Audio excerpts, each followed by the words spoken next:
Gracias, presidente. Nancy Rodríguez, de Oro Sólido y Empuje Migrante, perdón. Bueno, presidente, pues ayer precisamente se dio un mugrero, le iba a decir.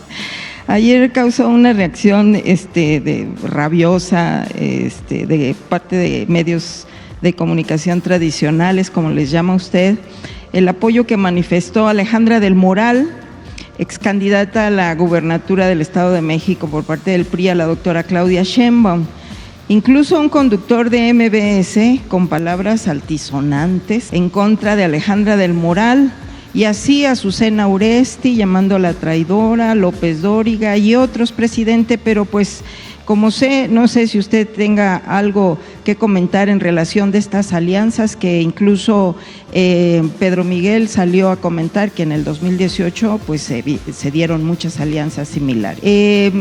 Y bueno, en relación a esto, presidente, pues es esta transformación que se está viviendo en medios de comunicación, pero también le pido sus comentarios en relación a que hace unos días el conductor Ciro Gómez Leiva dio una conferencia, una entrevista con Telemundo que no se transmitió aquí en México, sino en Estados Unidos, y bueno, pues el conductor habla que se retira en octubre, cuando usted termina su mandato, hace mucho énfasis en eso, que es cuando termina usted su mandato. Incluso el entrevistador le dijo, entonces estás contando los días, y dijo, pues no precisamente, pero pues sí faltan unos meses. Advierte que no se va a ir a jugar golf, porque dice que pues que no, que va a seguir en esto de la producción de medios, pero en otro término, que no se va del país, o no sé, se rumoraba antes de estas declaraciones que pensaba irse del país, no sabemos. Aclara también, asegura que no sabe por qué a usted lo critica tanto. Insistía este entrevistador de allá de Telemundo que por qué estos que le llaman ellos ataques, ¿no? Y bueno, él dijo que no sabía. Y pues llama mucho la atención, fue una entrevista de casi 30 minutos, donde dice que no ha habido transformación, que no se ha cambiado nada, que el país desde su punto de vista está peor que antes, que en otros sexenios. Entonces, sí es parte, curiosamente utiliza la palabra que es parte de su movimiento de usted, dice que su vida necesita una transformación. Entonces, pero que no ha habido transformación en México desde su punto de vista. Entonces, sí me gustaría sus comentarios en relación pues de esta transformación que se está viviendo en estos comunicadores, presidente, si me hace favor. Gracias.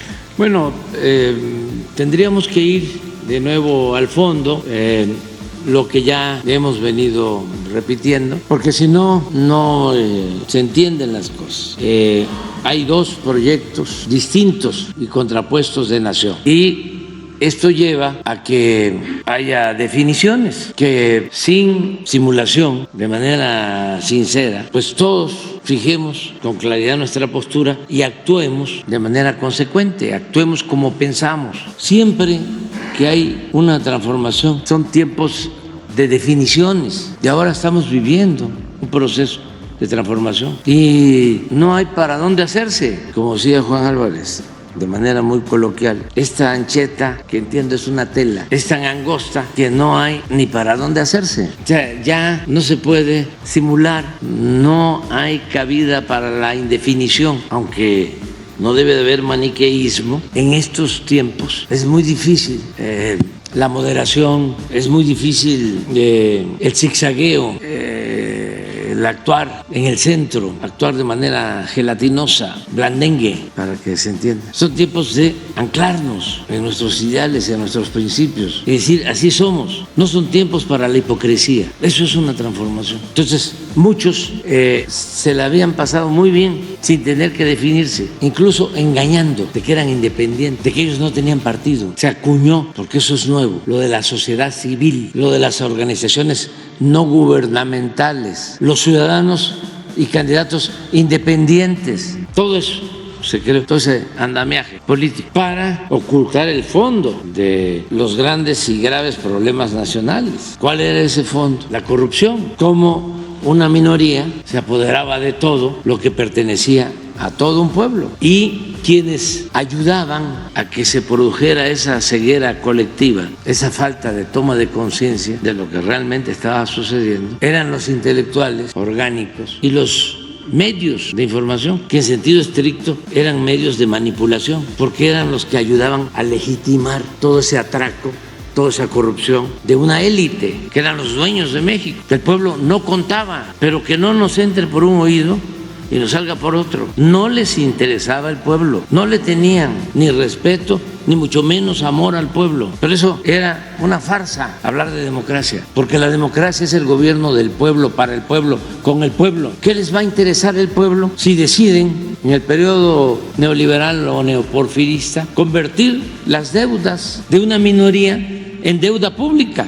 Lo que hicieron con el FOBAPROA, rescatar con un proceso viciado, violentando la Constitución, con el imperio de la corrupción, deciden trasladarle al pueblo de México una deuda de 3 billones de pesos. No les interesaba el pueblo. Y en política también, para quienes escribían los periodistas, para quienes hablaban los conductores de radio, de televisión, para los de la llamada sociedad política y para justificar todo lo que se hacía en el régimen. Entonces ahora es distinto, inició una nueva etapa y ahora el pueblo es actor principal, es protagonista principal, es el motor de este cambio. Ya no es un convidado de piedra, pues ya no es el sujeto colectivo que acuden a él cuando necesitan legalizar y legitimar el régimen de corrupción cuando hay elecciones. Y también esto para los jóvenes. Abajo se peleaban en elecciones municipales entre partidos. Los demás será que platiquen cómo se peleaban.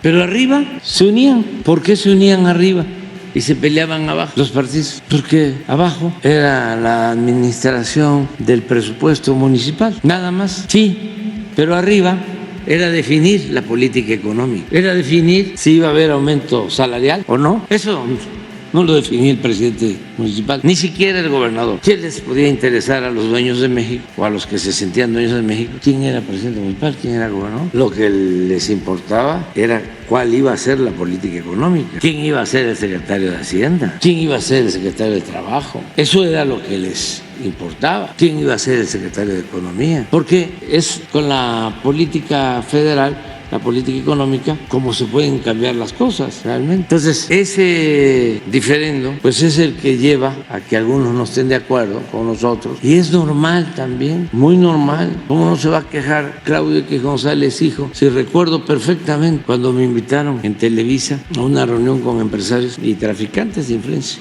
porque no todos eran empresarios.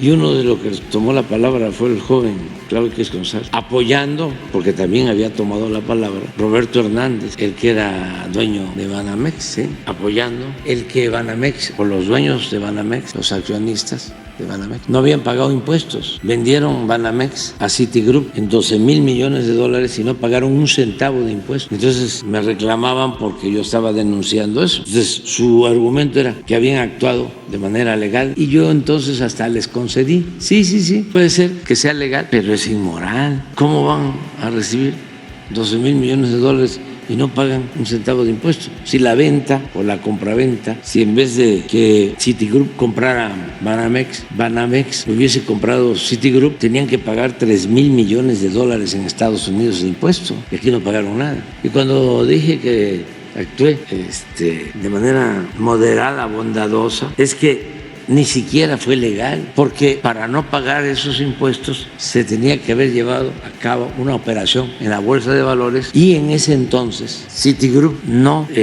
participaba en la Bolsa de Valores, o sea, no le correspondía, aún con la legislación vigente, tenían que pagar el impuesto. Entonces les estoy hablando del 2006, de esa reunión. Ahora, 2024, 18 años, pues que me diga que soy un enano moral no es para sorprendernos, ¿no? Él es un gigante, más un abrazo a los que les llaman enanos. Pero ese es el fondo, y es lo mismo de Ciro. Llevamos años que él no se explica por qué tenemos diferencia. Que se acuerde que él me condenó durante el desafuero, porque me hace una entrevista, eso fue 2004, ¿qué vas a hacer? Me dice, a ver, consíguela, puede ser que esté ahí. ¿Qué vas a hacer si ya estás desahuciado políticamente? Pues fíjate que estoy acostumbrado a luchar. Eso fue lo que le contesté. Pero luego, poco después, porque a lo mejor a él ya se le olvidó, yo no odio, pero no olvido. Y aunque ya estoy chocheando, como dicen también mis adversarios, todavía recuerdo cosas. A partir de ahí, Ciro fue copartícipe, para que se entienda mejor, fue cómplice del fraude electoral del 2006, porque usaron a Ciro con una encuestadora de estas, Patito, que crearon así de la noche a la mañana. Yo llevaba bastante ventaja y de repente en esta encuestadora, y Ciro se encargaba de dar a conocer los resultados, estábamos empatados con Calderón, cuando no era así. Esa encuestadora, para tener el contexto, la creó un señor junto, desde luego, con Calderón y con otra persona que, como es finado, no lo voy a mencionar, con ese propósito, ¿no?, de ir preparando el terreno a que iban a hacer unas elecciones muy reñidas y que iba a haber empate para poder llevar a cabo el fraude electoral. Ese señor, cuando se roban la presidencia, pasa a ser el director del CISEN, Guillermo Valdés Geaiz. O sea, CISEN, que por cierto ese señor en el CISEN nunca vio nada de lo que hacía, ¿cómo se llama este señor? García Luna, nunca vio nada. Es más, hasta acaba de declarar que él no vio nada. Y no se olviden de que el CISEN no son siglas, era el sistema de espionaje del gobierno que creó Carlos Salinas de Gortari, en donde se formó desde joven García Luna para tener toda la película completa. Entonces Ciro trabajó en eso, un poco para recordarle la memoria de cuánto data el tiempo en que hemos tenido diferencias y él ha estado en contra de lo que yo he representado. Ya después vino lo que más se conoce, cuando se ponen de acuerdo, que también en abono a Ciro y a muchos otros, pues Dóriga y a Loret de Mola y a otros más, pues no por decisión de ellos, sino porque ellos están en un segundo nivel. Por decisión de sus jefes deciden promover a el licenciado Peña Nieto y lo convierten en un fenómeno mediático único en la historia del país. Toda una historia que por respeto no quiero subrayar aquí, pero es un acto publicitario político de grandes magnitudes. Entonces ahí también Ciro contribuye. Creo que la misma encuestadora de aquellos tiempos, del 2006, empieza a manejar, ya lo hemos dicho aquí, de que el licenciado Peña Nieto lleva 20, 25, 30 puntos arriba, está en las nubes, pero 100 días en la televisión. ¿Y cómo vamos hoy? O algo parecido, ¿no? Y se acaba. Pero miren aquí cómo está, por dónde andaba yo, por acá. Era como para decir, ahí nos vemos, ¿no? Échale ganas, ahí la llevas. Pero esto diario, pura propaganda. Y abajo, sí, porque sí, la señora iba arriba, sí, pura propaganda. ¿Qué no sabía él lo que hacía? Entonces, pues no sucede así, la diferencia es de otro tipo al final. Y entonces a los 3 días o 5 días ofrece disculpa y dice, ya no vamos a presentar encuestas o algo así. Pero ¿y el daño causado? Entonces, que entienda Ciro, que entienda López Dóriga, que entienda Loret de Mola, otros más, pues que no es nada personal, sino que son 2 proyectos. Ellos tienen un trabajo, nosotros tenemos una causa que defender. La diferencia es que nosotros no lo hacemos por dinero, nosotros lo hacemos por ideales, por principios. Entonces, pues por eso a ellos, él gana 5 veces más que yo, soy presidente de México. O sea, debe ganar 1 o 2 millones de pesos al mes. Loret de Mola, 2, 3 millones. Krause, hijo, 5 millones mensuales. El otro señor que sigue insistiendo y que el New York Times, que habla de no sé cuántos asesinados, el New York Times, mentiroso igual que la mayoría de los medios convencionales, no solo de México, del mundo. Jorge Ramos, 17 millones de pesos mensuales. Bueno, pero es su trabajo de ellos. Nosotros tenemos el nuestro y somos muy felices y yo espero que también ellos sean felices y que comprendan que no podemos tener la misma forma de pensar y de ser y que además son libres, nadie es perseguido, nadie es censurado. Imagínense si a Salinas, Claudio X o a cualquier presidente le dice enano moral o insultan como lo hacen conmigo. ¿Por qué no tengo problema? Primero, porque tengo mi conciencia tranquila y segundo, porque sé que esta es una causa justa y sublime, noble, porque es en pos de otros. Y cuando se lucha por una causa justa, se debe estar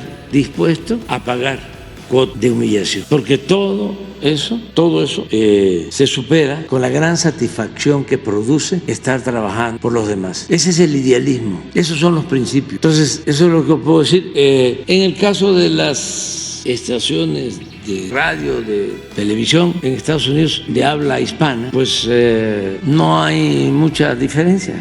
No porque están en Estados Unidos, es como el New York Times o el Financial Times, ya están haciendo un periodismo profesional, objetivo, cercano a los ciudadanos, distantes al poder. No.